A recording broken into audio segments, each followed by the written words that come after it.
우리 함께 하나님의 말씀 누가복음 21장 34절에 있는 말씀을 함께 보도록 하겠습니다.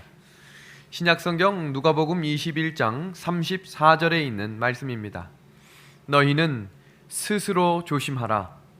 그렇지 않으면 방탕함과 술취함과 생활의 염려로 마음이 둔하여지고 뜻밖의 그날이 덫과 같이 너희에게 임하리라. 아멘. 오늘 말씀을 사모하시는 우리 믿음의 하늘 가족 여러분, 안녕하십니까?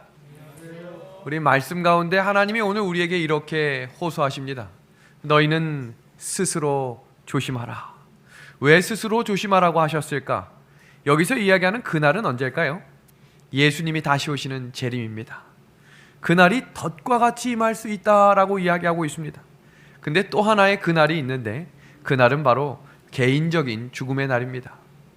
지금 이 세상은 내가 언제 죽을지를 모르는 아주 당혹스러운 시대에 우리가 살아가고 있습니다. 그럼 이때 우리는 어떻게 살아가야 할까? 스스로 조심해야 하는 것입니다. 무엇을 조심해야 할까? 오늘 계시록 31번째 시간을 시작하면서 하나님께서는 남은 백성들을 찾으신다. 어떤 남은 백성들이 되어야 할지를 우리 기도하고 우리 계시록 공부를 시작하겠습니다.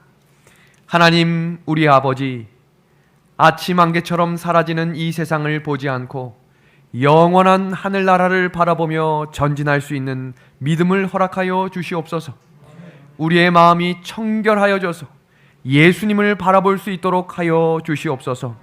하나님, 우리의 가족을 긍휼히 여겨 주셔서 우리의 부모님, 우리의 자녀들이 진리 가운데 바로 서는 믿음 갖게 하여 주시고 진리의 백성으로, 하나님의 남은 백성으로 이 마지막 시대를 살아가는 축복을 경험할 수 있도록 인도하여 주시옵소서. 이 시간 어린아이와 같은 단순한 믿음을 주셔서 말씀을 들음으로 깨닫고 순결한 믿음으로 순종할 수 있는 주의 자녀 삼아주시기를 예수 그리스도의 이름으로 간절히 기도하옵나이다. 아멘. 오늘 오후 말씀을 준비하는데 한 통의 전화를 받았습니다. 목사님, 이제 정말 마지막 때가 된 것 같은데 어떻게 준비하면 될까요? 그래서 그때 제가 읽어드렸던 말씀이 오늘 본문 누가복음 21장 34절의 말씀입니다. 제가 조심하시라고 그랬어요. 왜요? 넘어지겠다고 했기 때문입니다. 2021년 1월 11일 어제의 세계신문입니다. 일본 322cm 폭설. 이게 어느 정도 눈인 줄 아시겠어요? 3m입니다. 3m. 3cm 말고 지붕 위에까지 눈이 온 것입니다. 전국에 11명이 사망하고 부상자가 226명이 나왔습니다. 지금 이 사진은 유럽에서 눈 안 오기로 소문난 스페인입니다. 근데 50cm의 눈폭탄이 50년 만에 최고 기록으로 나와서 사람들이 모두 다 한 목소리로 뭐라고 이야기하냐면 이런 적이 없었다. 도대체 무슨 일인지 모르겠다는 것입니다. WMO라고 하는 국제기상기구가 다음과 같은 사진을 오늘 발표했습니다. 이 사진 보니까 아름다운 사진 같으세요? 뭔가 문제가 있어 보이는 사진 같으세요? 뭔가 문제가 있는 것 같죠? 이 사진은 뭐냐면 국제기상기구에서 2020년 북극에서도 이례적인 대규모 오존 구멍을 관측했습니다. 여태까지 이렇게 큰 구멍을 본 적이 없었다는 것입니다. 지금 이런 한파와 폭설들은 지구온난화로 인해 오고 있는 더 이상 회복 불가능한 시대가 시작되었음을 선포한 것입니다. 지금 보시는 이 사진은 뉴욕의 백악관 사진인데요. 이제 국회의사당 이제 들어가는 사진이죠. 지금 뭔가 축제를 벌이고 있는 것 같으세요? 폭동이 일어나고 있는 것 같으세요? 상상할 수 없는 일이 일어났는데 지금 여기에 있는 사람들은 관광을 하러 사진을 찍으러 온 사람들이 아니라 초유의 사태인 미국 의사당을 점거한 사진입니다. 이 사건 직후 워싱턴은 야간 통행 금지령을 내렸고 세계 각국 정상들은 우리가 알던 미국이 아니라고 연일 보도를 쏟아내고 있습니다. 그리고 이번에 바이든 대통령 당선인은 우리 민주주의는 전례 없는 공격을 받고 있다라고 이야기하며 지금 미국이 예전 미국 같은 모습이 사라지고 있음을 기억하셔야 합니다. 이것은 성경 예언의 계시록 12장과 13장에 예언되어 있는 새끼 양이 새로운 세력과 손을 잡고 세계를 하나로 통합하는 전초전이 시작되었음을 이야기하는 것입니다. 살아가면서 국회의사당 점령당했다는 뉴스나 신문 들어보신 적 있습니까? 뭔가 세상이 이상하게 돌아가고 있다는 것만 기억해 주십시오. 1년 내내 마스크 쓰고 있으니까 이제 마스크가 기본적인 하나의 필수품이 됐는데 불과 작년 2020년 1월 달만 해도 마스크를 쓰느니 안 쓰느니 턱에 끼고 다니는, 이제 턱 끼고 다니는 사람 없죠? 턱 끼고 전철 타시면 폭력 사태 일어납니다. 이상한 시대에 살아가고 있음에도 불구하고 예전 모습 그대로 살아가고 있다면 문제가 있다는 것입니다. 지금 이 사진은 새벽 사진이 아닙니다. 저녁 9시의 모습입니다. 대한민국의 저녁 9시에 이런 모습 보신 적 있습니까? 원래 화려한 조명과 많은 사람들이 북적이며 연말과 연초에는 술 취한 사람들이 빙빙빙빙 돌고 있어야 되는 이 술집 자리에 아무도 없는 것입니다. 그런데 오늘 뉴스를 보니까 9시 넘었는데 왜 영업하냐고 이야기하는 사람을 식당 주인이 때려가지고 경찰서에 입건이 됐습니다. 우픈 사연입니다. 웃기는 이야기인데 슬픈 이야기가 시작된 것입니다. 지금 보시는 이 사진은 대한민국에서 망하지 않는 사업이 하나 있었습니다. 그 사업 중에 하나가 PC방 사업이었어요. 왜냐하면 젊은 학생들이 가장 선호하는 자리는 바로 게임방입니다. PC방. 근데 그 PC방이 코로나19 장기화로 폐업하는 자영업자들 가운데 1순위로 뽑히게 됐고 PC방 중고 게이밍 의자들이 물밀듯이 쏟아져 나오고 있습니다. 지금 이것을 왜 경계하며 주의 깊게 들으셔야 하냐면 우리들의 이야기에 사람들이 먹고 사는 이야기 때문에 마음 가운데 분노가 차기 시작했다는 거예요. 그럼 이런 시대에 우리는 어떻게 살아가야 할까? 오늘 오후에 참 많은 전화가 왔거든요. 근데 안 좋은 소식도 많이 전화 왔고 그 중에 참 마음 따뜻한 소식도 있었습니다.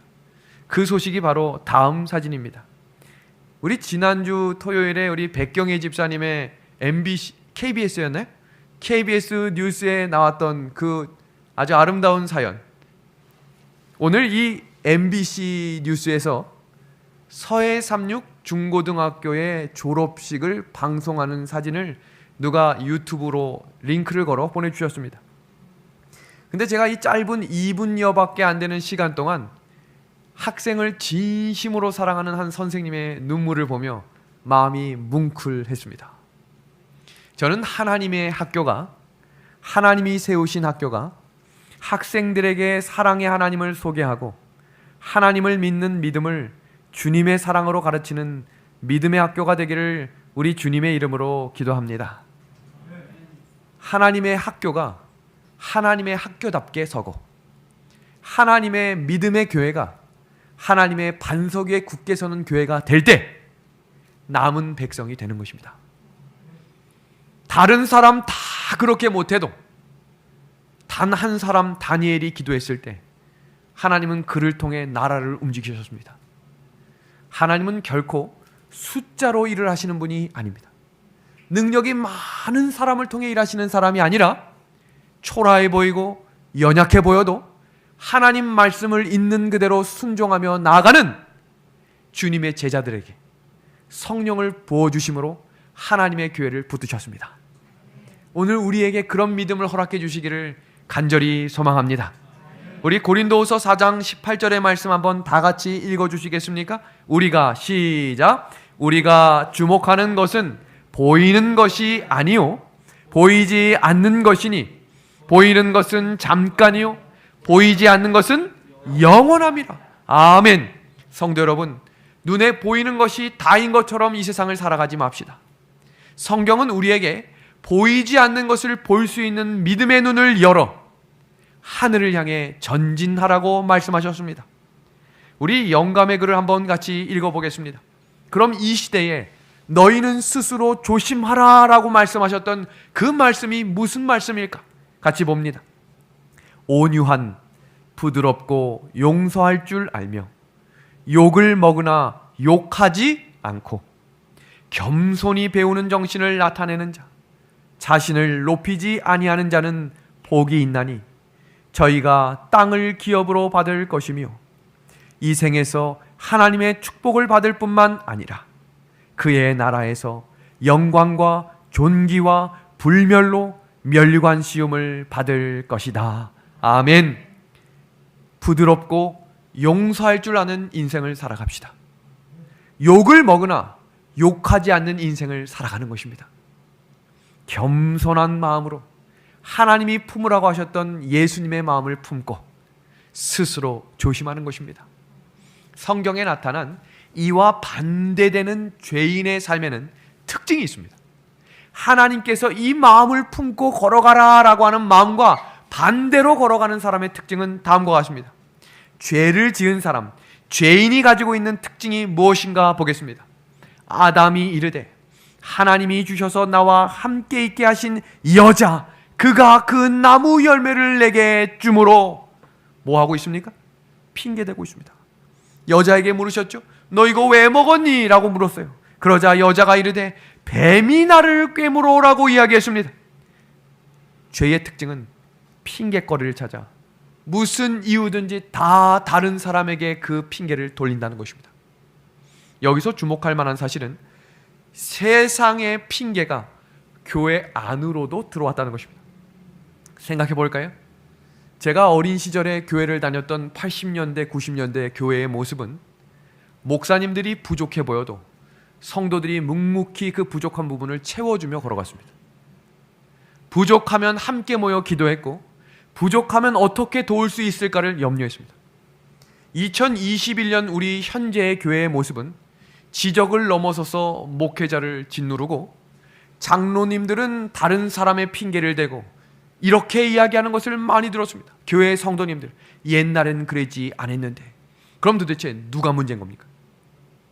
누가 문제가 있길래 교회가 이렇게 변한 것입니까? 그것은 바로 나입니다. 세상에 하던 습관들을 교회로 그대로 가지고 들어오자 교회가 세상과 같아진 것입니다. 세상에 있는 방법대로 교회에서 일을 하고 세상에서 하던 말 습관 그대로를 교회에서 이야기하고 세상에서 먹던 음식을 그대로 교회에 가져와서 같이 식사를 나누니 세상과 교회가 다른 것이 없어지게 된 것입니다. 그리고 누구를 핑계대는 거예요? 다 다른 사람을 핑계대는 거예요. 저 집사 때문에, 저 장로 때문에, 저 목사 때문에 우리 교회가 이렇게 됐다. 하나님이 세우신 교회는 죄를 핑계대는 교회가 아니라 죄를 함께 회개하며 부족한 것을 서로 감싸주고 덮어주는 교회가 하나님이 세운 교회의 모습이었습니다. 이제 우리가 회복해야 할 교회의 모습, 제가 부족해도 감싸주십시오. 기도해 주는 겁니다. 협력해 주고 부족하면 도와주시면 되는 거예요. 저도 기도하고 함께 협력하는 것입니다. 그래야 하나님이 이 땅에서 이루고자 하는 교회의 모습이 되지 않겠습니까? 조금 부족하면 어때요? 같이 채워주면 되잖아요. 그것이 하나님의 아름다운 교회의 모습이 우리 은하스교회의 모습이 되기를 우리 예수님의 이름으로 소망합니다. 마지막 하나님께서 심판대 앞에 서게 될 각자에게 에스겔 14장 20절에 이렇게 말씀하셨어요. 비록 노아와 다니엘, 욥이 거기에 있을지라도 나의 삶을 두고 맹세하노니 그들도 자녀는 건지지 못하고. 충격 아닙니까? 하나님의 사람이었던 노아도 하나님의 사람이었던 욥도 누구는 건지지 못한대요. 자녀는 건지지 못해요. 하물며 우리가 자녀를 건질 수 있을까요? 아닙니다. 우리의 자녀를 그래서 하나님께 맡기셔야 되는 거예요. 내가 책임질 수 없어요. 하나님의 종이었던 노아와 욥도 책임지지 못한 자녀를 우리가 어떻게 책임지겠습니까? 그래서 성경은 우리에게 뭐라고 말씀하는 거예요? 너희는 스스로 조심하라고 가르치는 것입니다. 영감의 글은 이 내용을 이렇게 우리에게 권면합니다. 나의 사랑하는 자매 형제여, 진리에 매어 달리라. 스스로 신앙 경험을 쌓으라. 그대는 개성이 있다. 그대는 남들과 독립해서 그대가 그대의 길에 비치는 빛을 사용하는 방법을 스스로 만들어낼 책임이 있다. 우리 이어지는 노란 글씨 한번 같이 읽어볼까요? 타인들의 시작. 타인들의 헌신의 부족이 그대의 핑계가 될 수 없다. 남 핑계 대지 말라는 것입니다. 아무리 강력한 유혹이라 하더라도 범죄의 핑계가 될 수 없다. 그대가 견디어야 할 압박이 아무리 혹심하다 할지라도 범죄는 그대 스스로 한 행위일 것이다. 이 내용이 너희는 뭐하라고? 스스로 조심하라라고 하는 말씀입니다. 하나님이 세우신 교회, 그 교회에 다니는 성도들이 어떻게 스스로 조심할 수 있는가를 이렇게 소개합니다. 그리스도인은 뭐하는 사람이요? 생각하는 사람이요. 뭐하는 사람이다? 실천하는 사람이다. 우리가 지금 새벽 기도 시간에 천국 백성의 삶, 하늘 갈 백성은 어떻게 살아야 하는지를 지금 배우고 있습니다. 그럼 생각을 하고 뭐 해야 하는 거예요? 뭐 해야 하는 거예요? 실천하는 것입니다. 제가 오늘 너무너무 감동적인 한 편지를 또 받았습니다. 15년 동안 용서하지 못한 사람을 용서하고 기도하고 있는데 눈물이 멈추지 않았다고 하는 한 집사님의 간증을 들었습니다. 변화되는 것입니다. 하나님의 말씀을 온전히 붙들고 전진하면 성령께서 그 마음을 인쳐주실 것입니다. 그는 믿음과 선행으로 자기의 영성을 강하고 튼튼하게 지키게 된다. 그리고 그의 영적 힘은 하나님의 사업을 하고자 힘쓸 때 뭐가 된다? 뭐가 된다? 증가한다. 증가한다. 하나님의 일을 열심히 하십시오. 할 수 있는 일을 찾아서 열심히 하십시오. 그래야 우리의 믿음이 점점점 예수님께 자라나게 될 것입니다. 성경은 우리에게 무엇을 말하는가? 계시록을 공부하는 데 있어서 이게 왜 중요한가? 성경의 전반적인 구조에 대한 이해가 있으셔야 이 말씀이 계시록과 어떻게 연결되는지를 공부하게 되는 것입니다. 그 첫 번째는 세상과 인류의 기원인 천지 창조를 성경에 기록해 두셨습니다. 세상의 인류와 기원을 짧게 기록했던 모세는 이미 하나님을 경험하고 만나고 계신 것을 확인했기 때문에 증명하려 하지 않고 선포의 말씀으로 태초에 하나님이 천지를 창조하셨다. 선포입니다. 성경 어디에도 논리적으로 해석해서 이것이 왜 맞는지를 딱딱딱 끊어지게 설명하는 구절은 많지 않아요. 대부분 모든 구절은 선포입니다. 왜요? 하나님의 말씀 그 자체이기 때문입니다. 그리고 시작한 지 얼마 되지 않아 죄가 시작되었고 끊임없이 하나님은 인간을 구원하시기 위해 노력하고 선포하십니다. 창세기 3장 15절에 무슨 선포를 하셨죠?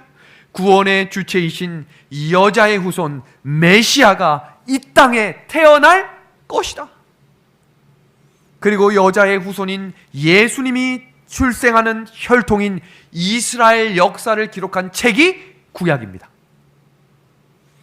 그리고 그 구약 가운데 정중앙 부분에 레위기를 통해 구원의 원리와 방법을 무슨 제도를 통해서 성소 제도를 통해 기록하고 계신 것입니다.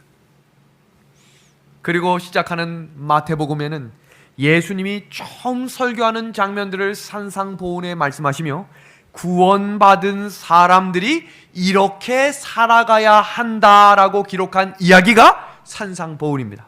지금 그 이야기를 우리가 새벽 기도에 다루고 있는 것입니다. 그리고 그 구원받은 사람들이 다시 오실 예수님을 기다리는 그 재림이 바로 뭐의 완성? 구원의 완성임을 이야기하는 것입니다.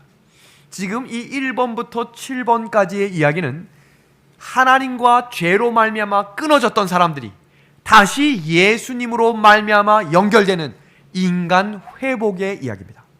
그 인간 회복의 절정, 마지막 장면이 무엇이냐면 바로 구원의 자리, 재림을 이야기하는 이야기가 성경에 전체적으로 흐르는 문맥상 이야기입니다. 그럼 이 장면 가운데 예수님의 재림의 장이 들어있는 계시록은 우리에게 무엇을 설명하려고 하는 것인가? 계시록은 요한시대 이후로 있을 사건들에 대한 예언을 이야기하시며 반드시 속히 될 일과 이제 있는 일과 장래의 일들을 이야기하고 있습니다. 그리고 계시록은 요한이 단순히 듣고 영감적으로 이야기한 것이 아니라 예수님이 직접 보여주시고 깨닫게 하신 내용들을 계시를 통해 기록했다라고 이야기하면서 요한 계시록이라고 이름을 붙인 것입니다. 그래서 성경 계시록 1장과 2장에 이어져서 내오는 내용들이 내가 본 것, 자기가 본 것, 하나님이 보여주신 것이라고 이야기한 것입니다. 그리고 예수님은 영원전부터 존재하셨고 이 땅에 오실 뿐만 아니라 영원히 존재하시는 분임을 선포하고 있는 것입니다. 그 예수님을 우리가 뭐 하자는 거예요? 신뢰하자는 거예요. 그리고 이어지는 네 번째 장면은 예수님은 분명히 다시 뭐 하시겠다는 거예요? 오시겠다라고 이야기하는 것입니다. 그리고 예수님은 어떤 사람까지 죽은 자까지도 살리시는 분임을 선포하는 이야기가 요한계시록의 이야기입니다. 그리고 예수님께서는 모든 것을 알고 계시고 모든 문제를 해결할 수 있는 유일한 분, 인생의 전부를 책임지실 분으로 알파와 오메가요, 처음이요 나중이라고 말씀하신 계시록을 공부하게 하신 우리 하나님께 감사와 영광을 돌립니다. 우리가 지금 배우고 있는 이 일곱 나팔, 그 일곱 나팔 마지막 부분에 그 일곱 나팔이 울려 퍼지는 장면과 함께 우리는 계시록 11장의 두 증인의 이야기를 지난 시간에 공부했습니다. 벌써 우리가 많은 시간이 지났죠? 일주일이면 정말 얼마나 많은 시간이에요? 일주일이면 작년인가요? 아닌가요? 지난주인가요? 그럼 별로 안 됐네요. 한 주밖에 안 됐으니까. 그럼 질문 한번 해볼까요? 질문하는 건 또 우리가 싫어하시기 때문에 두 증인에 대해서 공부하면서 이 계시록 11장에는 마지막 성도들이 반드시 이해해야만 하는 예언이 담겨 있습니다. 오늘 그 내용의 핵심 내용을 함께 공부할 것입니다. 그리고 사도 요한은 그 핵심적인 이야기를 설명하기 위해서 어떤 것을 끌어다가 설명했다 그랬죠? 엘리야의 3년 반 기근의 장면을 소개했다라고 소개했습니다. 3년 반을 도표로 표현하면 3년 반은 AD 538년에서 AD 1798년에 1260년임을 우리가 배웠습니다. 3년 반을 달수로 환산하면 42달. 42달을 다니엘서를 살펴보면 한 때와 두 때와 반 때라고 이야기하며 1260일을 연일 법칙으로 1260년은 무엇을 가르친다라고 우리가 공부했죠? 중세 암흑기였다라고 우리가 함께 배웠습니다. 그래서 우리가 함께 공부했던 내용을 한 번씩 빨리빨리 한번 넘어가 보도록 하겠습니다. 지금 이 내용은 공부한 내용이기 때문에 5분 정도에서 아주 빠른 속도로 지나갑니다. 계시록 11장 1절과 2절에는 하나님께서 갈대를 보여주셨다 그랬죠? 그 갈대는 측량하는 당시의 도구라고 그랬습니다. 그리고 갈대로 성전 밖의 마당은 측량하지 말고 성전 안은 측량하라고 그랬습니다. 그건 무슨 의미라고 그랬죠? 성소에 관한 일을 다시 깊이 연구하고 하나님의 백성과 교회를 회복하고 보존하라라고 이해하는 것입니다. 1260년 동안 있었던 중세 암흑기에 가장 극심히 핍박받고 그렇게 피를 흘리며 죽었던 자리가 어디였어요? 진리의 백성들이었어요. 그러니까 이제 다시 뭐 할 때가 왔다는 거예요? 회복할 때가 왔음을 이야기하고 있는 것입니다. 그럼 성전 밖은 무엇을 의미하는가? 제가 이 장면을 이야기하며 여인의 뜰과 이스라엘의 뜰과 제사장들의 뜰과 이방인의 뜰을 설명드렸습니다. 이방인의 뜰은 성소 가까이에 갈 수 없는 백성들을 이방인의 뜰이라고 설명을 드렸는데 그 이방인의 뜻은 무엇인가? 그 이방인은 무엇을 의미한다고 했죠? 42달은 종교 암흑기를 뜻하는 것이고 이방인들은 중세기 1260년 동안 하나님의 거룩한 교회를 짓밟았던 사람들을 이야기한다 그랬죠. 그럼 1260년 동안 하나님의 교회를 짓밟았던 세력들은 누굽니까? 로마 카톨릭이었어요. 로마 카톨릭. 성전 밖에 있었다라는 이야기는 그들도 예배를 드렸다, 성경도 읽었고 기도도 했다. 그러나 그들은 하나님의 말씀을 불순종했을 뿐만 아니라 그들은 이방 종교의 태양신의 교리를 가지고 들어왔기 때문에 성전 밖 뭐라고 부른 거예요? 이방인이라고 지칭하신 것입니다. 그리고 드디어 이어지는 3절과 4절에 두 증인이 등장했습니다. 근데 그 두 증인에 대해서 이야기할 때 두 감람나무와 두 촛대라고 이야기했는데, 이 두 감람나무와 두 촛대의 의미는 둘 다 불을 밝히는 것이라고 소개했습니다. 그 감람나무에서 나오는 감람류는 성수의 촛대에 타도록 넣어주는 기름이라고 이야기했고, 그것은 1260년 동안 어둠을 밝혀주는 역할을 했던 촛대. 두 증인, 무엇과 무엇이라고 소개했죠? 구약과 신약이라고 설명드렸어요. 그래서 주의 말씀은 내 발에 등이요라고 하는 시편 119편의 105절을 설명드렸습니다. 그리고 이어지는 5절에는 반드시 그와 같은 자는 죽임을 당하겠다, 하나님의 말씀을 폐하거나 하나님의 진리의 백성들을 죽이는 자들은 하나님이 반드시 뭐 하신다는 거예요? 심판하시겠다는 거예요. 그것이 일곱 나팔의 핵심입니다. 일곱 나팔을 정리하며 기억하실 것은 낱말과 낱말 단어 자체를 기억하실 필요는 없어요. 여기서 중요한 사실은 일곱 나팔이 울릴 때마다 첫째 나팔, 둘째 나팔, 셋째 나팔, 이렇게 모든 나팔이 울려 퍼질 때마다 하나님의 진리의 백성들을 핍박하는 세력들을 하나님이 반드시 뭐 하셨죠? 심판하셨습니다. 그 이야기를 다시 한번 강조하고 있는 이야기가 계시록 11장 5절입니다. 그리고 이어지는 장면이 계시록 11장 6절인데, 그들은 누굽니까? 두 증인, 구약과 신약이죠. 그들이 가지고 있는 권능이 있는데 어떤 권능이 있습니까? 하늘을 닿을 권능, 그 다음 또 어떤 권능이 있어요? 물을 피로 변하는 권능, 그리고요 여러 가지 재앙을 땅을 치는 권능입니다. 이제 오늘부터 지금 시작하는 공부를 시작하겠습니다.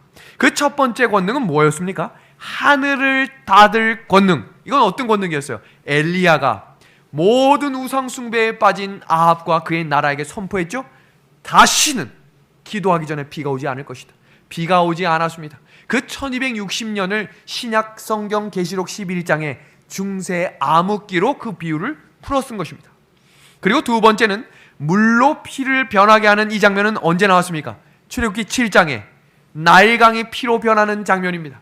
이 모든 장면들은 다 뭐로 이루어졌죠? 하나님의 말씀으로 이루어진 것입니다. 그리고 이어지는 여러 가지 재앙은 애굽에 내린 재앙뿐만 아니라 성경에 나오는 어떤 재앙이라도 나타나는 뜻이라는 것입니다.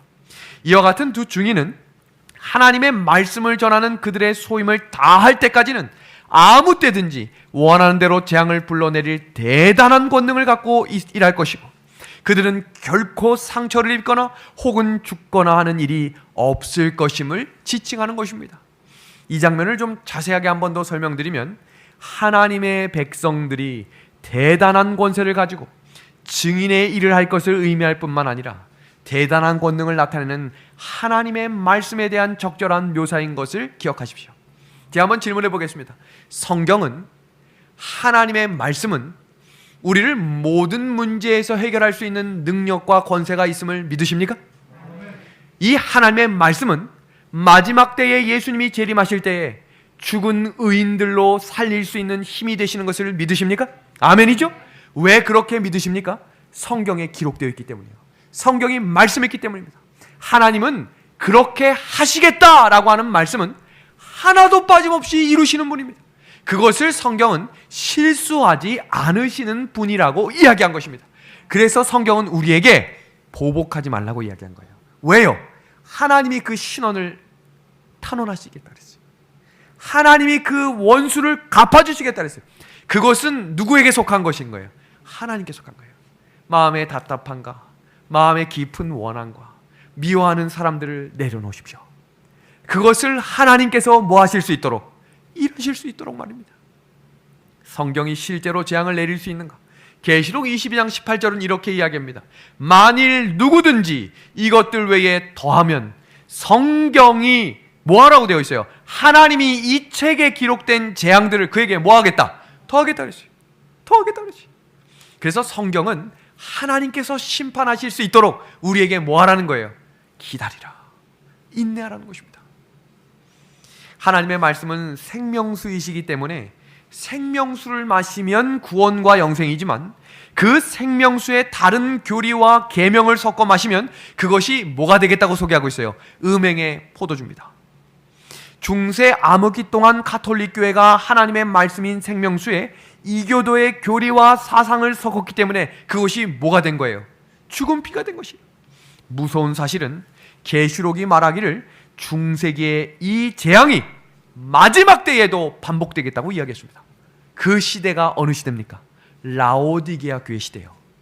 다시 한번 교회 안에 교리와 이상한 습관들과 세상의 일들이 홍수처럼 밀려들어와서 교회가 혼란해지는 것입니다. 라오디게아 교회의 특징이 무엇인가 보겠습니다. 이 특징을 보면서 지금 우리 교회의 모습을 점검해 보십시오. 한번 보겠습니다.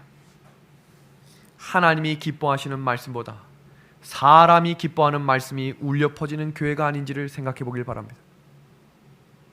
예배의 중심이 하나님이 아니라 사람이 되고 있는 것은 아닌지 점검해 보길 바랍니다. 분명한 사실은 이제 곧 17일이면 2.5단계가 2단계로 내려가는 일이 혹 일어날 수 있겠죠? 지금 어떤 교회는 1년 내내 제대로 드린 예배가 없는 교회도 있을 것입니다.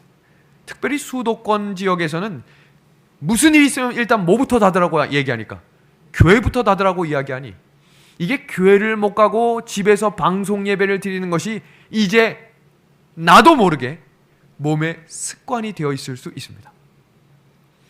교회의 직원의 모습이 변할 수 있겠지요? 교회의 선교 방향과 나아가야 될 방향을 어디로 정해야 될지 혼란에 빠질 수 있는 일들이 있을 때 기억하십시오.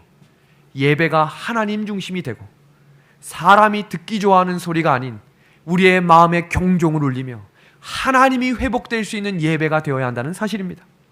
하나님이 원하는 날이 아닌 사람이 원하는 날에 예배를 드릴 수도 있다는 사실입니다. 일요일 법령이 내려지면 예전 중세시대에도 그랬어요. 교회 안에 핍박을 두려워하는 지도자들이 있었어요. 그래서 뭐라고 제안했냐면 우리가 소나기를 피해가자라고 이야기하며 토요일도 예배드리고 일요일도 예배드리자 그랬어요. 저는 그 모습이 우리 교회 안에도 일어나지 않기를 기도합니다. 진리의 백성들이 말씀 위에 굳게 서서 하나님의 말씀이라면 순교할 수 있는 믿음으로 준비하시길 바랍니다. 그것이 다니엘이 기도했던 기도였어요. 법령이 내려진 것을 알고도 창문을 열어 기도한 마음. 근데 여기서 중요한 사실은 전에 하던 대로입니다. 법령이 내려졌기 때문에 기도했던 것이 아니라 전에 하던 기도의 사람이 그때도 기도하는 것입니다. 그래서 요한복음 5장 25절은 마지막 예수님 재림의 때에 듣는 자가 살아나겠다라고 했던 그 이유는 하나님의 말씀을 들었던 사람이 예수님이 다시 오시는 그때 그 음성을 듣게 되는 것입니다. 하나님의 음성을 듣고 계십니까? 계시록 3장 14절 라오디게아 마지막 시대를 살아가는 이 교회에게 하나님이 자신을 어떻게 소개하는지 한번 보겠습니다. 라오디게아 교회의 사자에게 편지하라. 아멘이시오 충성되고 참된 증인이시오 하나님의 창조의 근본이신 이가 이르시되 왜 도대체 요한은 마지막 시대에 하나님을 강조할 때 어떤 하나님으로 강조하고 있어요? 창조주 하나님을 강조했을까? 그 이유는 충격입니다. 충격. 마지막 때에 하나님의 창조가 크게 흔들릴 것을 알았기 때문에 그분을 뭐로 소개한 거예요? 창조주 하나님으로 소개한 것입니다. 지금 교회 안에도 교회를 다니는 청소년들 중에 창조를 믿지 않는 청소년이 있다고 하면 믿으시겠습니까? 왜 그렇게 됐을까요? 지금 우리 학생들이 배우는 교과서엔 창조론이 없어요. 진화론이 들어가 있어요. 그 진화론이 탄생됐던 때가 바로 프랑스 대혁명 전후입니다. 진화론이 뭐라고 생각하세요? 그냥 원숭이가 사람이 됐다라는 것이라고 생각하십니까? 아니에요. 여기서 중요한 사실은 인본주의입니다. 인본주의. 이게 왜 중요하냐면 지금 프랑스 혁명이 일어났던 이유는 로마 카톨릭이 너무나 부패하고 그 사람들이 뭐에 치가 떨린 줄 아세요? 기독교를 죽도록 싫어했어요. 어느 시대처럼. 지금처럼 말입니다. 마지막 라오디게아 시대에 중세의 일이 그대로 반복되겠다고 사도 요한이 이야기했죠. 그 일이 일어나고 있음을 듣고 깨어나십시오. 점점 더 기독교에 대한 분노는 일어날 것입니다. 그래서 일어났던 혁명이 프랑스 혁명이에요. 그래서 나온 사상이 인본주의라고요. 왜요? 창조주의와 반대이기 때문이에요. 너무너무 싫었어요. 부패한 기독교. 그들이 먹고 사는 일 때문에 우리가 이렇게 힘들어야 되냐? 죽여버리자. 그래서 일어난 게 프랑스 혁명이에요. 다 죽였어요. 그러면서 일어났던 일들이 바로 계시록 11장에 나타난 이야기입니다. 그럼 이 일들이 언제도 우리 시대에도 일어날 수 있다는 사실을 기억하며 오늘 말씀을 경청하십시오. 오늘 말씀을 주목하십시오. 모든 것이 무슨 중심이에요? 인간 중심. 사람이 중심이다. 이 말은 너무너무 위험한 말입니다. 누군 없는 거예요. 하나님이 없는 거예요. 세계의 유수한 나라들이 이 사람 중심을 외치다가 경제가 망했습니다. 왜 제가 이 이야기를 강조하는지 기억하십시오. 나라마다 사람을 강조하고 있기 때문에 문제가 터지고 있는 시대가 지금 이 시대예요. 가장 큰 라오디게아 교회의 문제가 무엇인가? 차지도 아니하고 뜨겁지도 아니한, 이 말은 중간에 서서 이것도 저것도 아닌 상태예요. 이 말은 다른 말로 이야기하면 성령이 양심에 호소해도 그 음성을 듣지 않는 사람들이 어디에 앉아 있는 거예요? 교회 안에 앉아 있는 게 문제가 되는 거예요. 세상에 있는 게 아니라 교회 안에 앉아 있는데 성령의 음성을 듣기를 싫어하는 거예요. 믿음이 깨어지고, 왜 예수님이 토해낸다고 하셨을까? 하나님의 말씀이 무엇인지 알지만 시대와 환경에 따라 그 말씀을 적용하는 것입니다. 말씀이 뭐가 되는 거예요? 변해요. 성경은 말씀이 변한대요, 변하지 않는데요? 말씀은 변하지 않겠다고 이야기했어요. 그런데 자꾸 뭐라고 이야기해요? 시대에 따라 교회도 뭐 해야 된다? 변해야 된다. 하나님의 말씀도 뭐 해야 된다? 우리가 잘 적용해야 된다. 이렇게 가르치는 것입니다. 죄가 무엇인지 알면서 포기하지 않고 붙잡고 있는 것입니다. 세속과 거룩함의 중간에 서서 양쪽 모두를 붙잡고 있는 태도 때문에 예수님께서 주고자 하는 구원의 경험이 이루어지지 않는 교회가 바로 라오디게아 교회입니다. 우리 갈라디아서 1장 10절의 말씀입니다. 이제 내가 사람들에게 좋게 하랴, 하나님께 좋게 하랴, 사람들에게 기쁨을 구하랴. 내가 지금까지 사람들에게 기쁨을 구하였다면 그리스도의 종이 아니니라. 계시록 3장 17절에 이 붉은 글씨를 잘 보세요. 내가 말하기를 나는 부자라 부요하여 부족한 것이 없다 하나 내 곤고한 것과 가련한 것과 가난한 것과 눈먼 것과 벌거벗은 것을 뭐하지 못한대요? 알지 못한다. 라오디게아 교회의 죄가 무엇인가? 그것은 바로 자신의 죄를 알지 못한다는 거예요. 그리고 설교를 죄를 지적하면 뭐라고 이야기해요? 설교를 세게 한다라고 이야기하고, 지적한다라고 이야기하며, 듣고 싶지 않다라고 이야기하며, 그것을 끌어내리기 위해 서로가 불평과 불신을 쏟아내는 교회가 오늘날 라오디게아 교회입니다. 한번 생각해 보세요. 우리가 그때 모였을 때 가장 많이 나누었던 이야기가 칭찬인지 불신과 불평인지를 생각해 보십시오. 모여서 가장 즐겨했던 이야기가 남의 뒷담화인지 아니면 남들을 살리는 이야기인지를 주목하십시오. 프랑스 혁명이 일어나며 두 가지 싸움이 시작되었습니다. 그것은 바로 종교개혁과 무신론이었습니다. 1260년의 예언이 끝나면서 하나님과 사탄의 또 다른 투쟁이 일어나는데 그 싸움이 무엇과 무엇이었다고요? 오직 성경과 무신론이었습니다. 우리가 그 예언을 같이 보겠습니다. 계시록 11장 7절의 말씀입니다. 우리 한번 같이 읽어볼까요?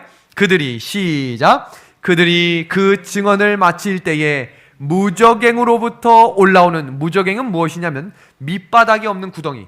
무슨 말이에요? 끝없는 구덩이입니다. 끝없는. 그러니까 다시 회복되기 어려운 자리라는 이야기겠죠. 그럼 무저갱으로부터 올라오는 짐승, 성경에서 짐승은 뭘 상징하죠? 국가입니다. 다니엘에 나오는 짐승들 있죠. 사자, 곰, 다 뭘 상징하는 거였어요? 나라를 상징하는 것이었습니다. 그러면 이어지는 구절입니다. 그들과 더불어 뭐가 일어나겠대요? 뭐가 일어나겠대요? 전쟁입니다. 지금 이 프랑스 혁명이 끝나자마자 무엇과 무엇이 싸웠다 그랬죠? 성경과 무신론이 싸움이 일어났습니다. 그들을 이기고 그들을 뭐 하겠다 그랬어요? 뭐 하겠다? 죽이겠다 그랬어요. 프랑스 혁명이 일어나자마자 기독교에 대한 아주 나쁜 사상과 정신을 가지고 있었던 혁명군들은 성경을 한 곳에 모아 불태웁니다. 그 장면을 소개한 것입니다. 성경을 죽인다는 것은 성경을 읽지 못하도록 불태우겠다는 것입니다. 이어지는 8절입니다. 지금 이 프랑스 혁명과 연결해서 세상 역사와 이 계시록 11장을 읽으면 마지막 때에 우리가 경험하게 될 실제의 이야기들을 목도하게 될 것입니다. 이어지는 장면입니다. 8절. 그들의 시체가 큰 성길에 있으리니, 무슨 얘기겠어요? 그들은 성경이죠. 그들의 시체가 있다는 말은 성경이 다 타고난 모습을 뭐로 표현한 거예요? 시체의 모습으로 표현한 것입니다. 그 성은 영적으로 하면 뭐요? 소돔이요. 하고 뭐라고도 한대요? 애굽이라고도 합니다. 성경에서 소돔과 애굽은 누구를 부인하는 자리예요? 하나님을 부인하는 무신론의 세력을 의미하는 것입니다. 그래서 무저갱의 짐승이 의미하는 것은 종교 암흑기가 끝나는 무렵에 성경을 읽지 못하게 하는 오직 한 나라, 그 나라가 어디입니까? 프랑스를 의미하는 것입니다. 프랑스 혁명은 지금 보시는 이 한 장의 사진, 한 여자를 이상으로 드러내며 전진하는 모습이 시작됐는데 1793년 프랑스 혁명 정부가 나타나고 그들은 하나님을 부인하며 한 여인을 이성의 여인으로 지켜세우고 가마에 태워 파리 시가지를 행진하며 축제를 벌입니다. 여기서 주목할 만한 사실입니다. 그 사람들은 소돔과 고모라처럼 타락했습니다. 그때로부터 지금까지 가장 많은 동성애자를 보유하고 있는 나라 중에 한 나라가 프랑스입니다. 이제 이해하십니까? 이어지는 장면입니다. 프랑스 사람들은 타락한 카톨릭의 부패를 보면서 타락한 기독교에 지쳐 그 반대인 어디로 간 거예요? 무신론으로 갔습니다. 중세 암흑기가 끝나면서 하나님은 큰 지진과 해와 달과 별의 징조를 보여주시면서 무슨 책을 열어주셨어요? 무슨 책을? 다니엘서와 계시록의 예언을 열어주셨습니다. 그래서 일어난 운동이 어떤 운동이에요? 재림운동인 것입니다. 재림운동. 수많은 사람들이 깨어날 때 수많은 사람들이 하나님을 부인하는 자리로 전진한 것입니다. 그러니까 지금 여기를 보세요. 전진이 각각 다른 방향으로 전진하기 시작한 것입니다. 이제 아시겠습니까? 이것이 선악의 싸움이에요. 그리고 이것을 가운데로 모아놓고 마지막 전쟁을 일으키는 것이 이제 우리가 배우게 될 계시록 12장의 마지막 선악의 4차 싸움이 우리 시대에 일어날 것입니다. 그와 똑같은 시대의 사탄은 하나님을 부인하고 무신론을 열어 성경을 불태우고 성경을 읽지 못하게 합니다. 그래서 세상 역사에서는 프랑스 혁명을 대단한 역사로 지켜세우며 르네상스가 시작되고 문화와 과학이 발전하는 아주 중요한 시점이라고 이야기했지만 성경 예언은 성경이 불태워지며 하나님의 백성들이 이때 수많은 사람들이 불태워 죽었습니다. 영국의 개신교를 청교도라고 하고 프랑스 개신교를 위그노라 합니다. 그때 수많은 위그노들이 프랑스 혁명 정부 산하에 죽임을 당하며 순교를 당했습니다. 엘리야 시대의 대기근이 프랑스 혁명 이후에 그대로 재현됐습니다. 이어지는 계시록 11장 9절과 10절입니다. 오늘 이 말씀을 배우시고 집에 가셔서 잠드시기 전에 계시록 11장을 보시면 성령께서 그것을 깨닫게 해주실 것입니다. 얼마나 재밌는 이야기가 시작되는지 지금부터가 오늘의 핵심 이야기입니다. 주목해서 보시길 바랍니다. 백성들과 그 족속과 방언과 나라 중에서 사람들이 그 시체를 사흘 반 동안 보며, 여기서 이야기하는 사흘 반은 3년 반이겠죠? 프랑스 혁명 당시에 성경이 불태워지고 읽지 못하게 되는 기간을 이야기하는 것입니다. 그리고 무덤에서 장사하지 못하게 되며 이 두 선지자가 땅에 사는 자들은 누구겠어요? 프랑스 혁명을 주도한 무신론자들입니다. 그리고 그들이 즐거워하는 모습은 어떤 장면일까요? 성경이 없어지고 불태워지는 장면을 축하하는 모습입니다. 이 장면을 왜 주목해야 하는가? 마지막 아마겟돈 전쟁이 있기 전 하나님의 백성들이 핍박당하는 그 시간에 성경이 불태워지는 일들을 우리 눈으로 보게 될 것입니다. 이제 아시겠습니까? 그래서 지금, 바로 지금 읽을 수 있을 때 성경을 읽으십시오. 성경을 읽는 백성이 사라지고 있는 이 시대에 우리 믿음의 하늘 가족 여러분, 성경을 다시 피십시오. TV를 켜는 리모컨 대신 성경을 켜는 우리의 믿음의 리모컨이 켜져야 마지막 때를 준비하는 하나님의 백성들이 되는 것입니다. 그럼 이어지는 장면을 보겠습니다. 계시록 11장 11절입니다. 하나님은 언제나 성경이 불태워지고 하나님의 백성들이 끝나는 실패로 일을 끝내시지 않습니다. 이제부터 승리의 환호를 부르고 개가를 부를 준비 되셨습니까? 가겠습니다. 계시록 11장 11절입니다. 3일 반 후에 하나님께로부터 생기가 그들 속에 들어가매 다시 불태워졌던 성경과 피난과 고난과 그 무신론자들에 의해서 다 죽어가는 하나님의 백성들이 사라진 것 같지만 여전히 진리의 백성들이 남아 있었다는 것입니다. 그들에게 하나님이 뭘 불어넣어 주셨대요? 생기를 불어넣어 주셨습니다. 그러자 그들이 발로 일어서서 구경하는 자들이 크게 모였다고 되어 있어요. 크게 두려워했다. 이건 무슨 말인가? 무신론 세력들이 크게 두려워합니다. 왜 그랬을까요? 성경이 불태워지는 그 일들이 있을 때 어떤 일이 일어났는지를 기억하셔야 해요. 그때 각 나라마다 성소 공회가 설립되고 인쇄술이 발달했어요. 그러자 성경이 인쇄술의 발달과 함께 각 개개인의 손에 성경이 들려주기 시작했습니다. 아멘? 무슨 일이 벌어진 거예요? 하나님이 일하신 것입니다. 하나님은 언제나 사람의 생각처럼 일하시는 것이 아닙니다. 더 충격적인 사실이 있어요. 프랑스 혁명 당시에 하나님을 부인하고 싶어서 그들이 일주일을 9일로 바꿨습니다. 9일로. 세계 역사 중에 일주일을 바꿨던 유일무이했던 사건이 바로 프랑스 혁명 당시 이후에 일어난 일이에요. 일주일을 며칠로, 그러니까 뭘 없애버린 거예요? 뭘 없애버린 거예요? 창조의 기념일을 없애버렸어요. 이어지는 내용 볼까요? 9일 동안 일하게 했다. 너무 많은 사람들이 병들고 힘들어서 다시 3년 반 이후에 일주일 제도로 돌아왔다. 6일 동안 열심히 일하고 하루 동안 쉬게 했다. 다시 창조의 기념일이 회복된 것입니다. 성경이 사라지자 너무나 세상이 문란하게 되었다. 그래서 프랑스 정부가 다시 뭘 읽게 했대요? 뭘 읽게 했대요? 성경을 읽게 합니다. 성경의 예언이 어떻게? 그대로 성취된 것입니다. 아멘? 와, 너무 감동적이지 않으세요? 이 내용을 원래 잘 알고 계셔가지고 지금 다들 그냥 피곤한 마음과 눈으로 가지고 계신 것 같은데 너무나 대단한 말씀이에요. 너무나 대단한 말씀. 3년 반이 지난 이후에 7일 제도가 회복됐고 3년 반이 지난 이후에 사람들이 스스로가 다시 성경으로 돌아가게 됐다는 것입니다. 예언이 그대로 성취된 거예요. 이어지는 장면입니다. 그때에 큰 지진이 나서 성 10분의 1이 무너지고, 여기서 이야기하는 성 10분의 1은 로마 제국이 분열하면서 생긴 10나라 중에 하나가 프랑스였습니다. 무너지게 된 것입니다. 너무 감동적인 장면이 나옵니다. 지진에 죽은 사람이 몇 명이에요? 몇 명? 7천이라. 그 남은 자들이 두려워하여 영광의 하늘에 하나님께 돌렸더라. 남은 자들이 누굴까? 7천은 프랑스 혁명 정부 명령에 복종하지 않은 사람들을 상징합니다. 성경을 읽지 못하겠지만 그들은 뭐 했다는 거예요? 성경을 읽었어요. 뭘 걸고? 목숨을 걸고 말입니다. 이것이 진리의 횃불을 가진 성도들의 삶입니다. 하나님의 법을 더 중요하게 여기고 전진하는 것입니다. 내가 뭐 할지라도, 죽을지라도 말입니다. 그럴 준비를 지금 하시는 것입니다. 진리의 길이 옳다고 믿으면, 하나님의 말씀이 깃발이 전진하면 내 생각과 달라도, 세상의 생각과 달라도 뭐 하는 거예요? 순종함으로 걸어가는 자들을 하나님이 찾고 계십니다.